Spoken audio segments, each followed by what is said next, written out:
ഞാൻ ചോദിക്കട്ടെ, ഇപ്പൊ അജു നമ്മൾ ഇന്റർവ്യൂവിൽ ഇരിക്കുന്നതിന് മുമ്പേ പറയുണ്ടായി ഷൈന്റെ കൂടെ ആദ്യമായിട്ടാണ് ഇന്റർവ്യൂവിൽ ഇരിക്കുന്നത്. എനിക്ക് എപ്പോഴും ഷൈന്റെ ഇന്റർവ്യൂ, ഞാനും ആദ്യമായിട്ടാണ് കേട്ടോ ഷൈന്റെ ഇന്റർവ്യൂ ചെയ്തത്.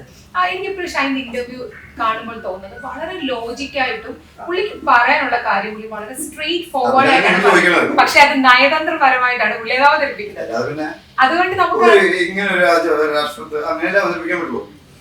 വളരെ വ്യത്യാസമായിട്ടാണ്. അതായത് ഷൈന് പറയാനുള്ള കാര്യങ്ങൾ ഇപ്പം നമുക്കറിയാം. ഇപ്പൊ ഞാനും 10-16 വർഷമായിട്ട് ഇപ്പൊ ഷൈൻ പറഞ്ഞു ഈ ജോലി പലരെയും കാണുന്നത്, പക്ഷെ ആള് പറയുന്ന കാര്യങ്ങൾക്കെല്ലാം ലോജിക്കുണ്ട്.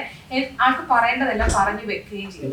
അങ്ങനെ അത് വളരെ ഇപ്പൊ ചിലപ്പോ തമാശയായിട്ടായിരിക്കും ഷൈൻ,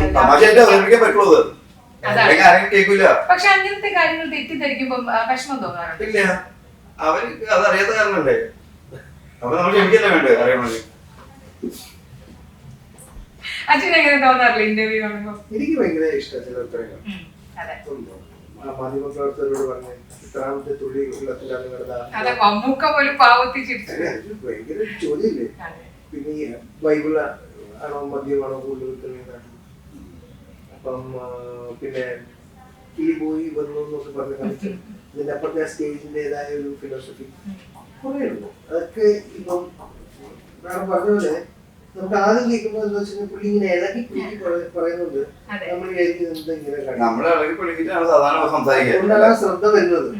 പുള്ളിപ്പോ മര്യാദയ്ക്ക് ഇതൊക്കെ ഇങ്ങനെ പറഞ്ഞത് ഞാൻ ശ്രദ്ധിക്കില്ല. പക്ഷെ എനിക്കങ്ങനെ ആഗ്രഹം ഉണ്ടായിരുന്നു ഒരു ഇന്റർവ്യൂ ഷൈൻ അങ്ങനെ എങ്ങനെ പറയുന്നൊക്കെ വിചാരിച്ചിട്ടാണ് ഞാൻ എങ്ങനെ അനങ്ങാതൊക്കെ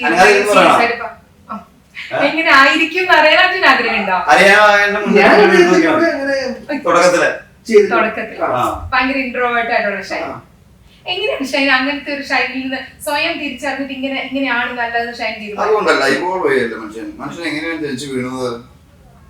മലർന്നല്ലേ, പിന്നെ കമിഴുന്നു, എഴയുന്നു, നിൽക്കുന്നു, നടക്കുന്നു, ഓടുന്നു, പിന്നെ വീണ്ടും എടുക്കുന്നു അല്ലേ? ഇത് ഭയങ്കര ചേച്ചല്ലേ? അത്രയും ചെയ്തിട്ടില്ല.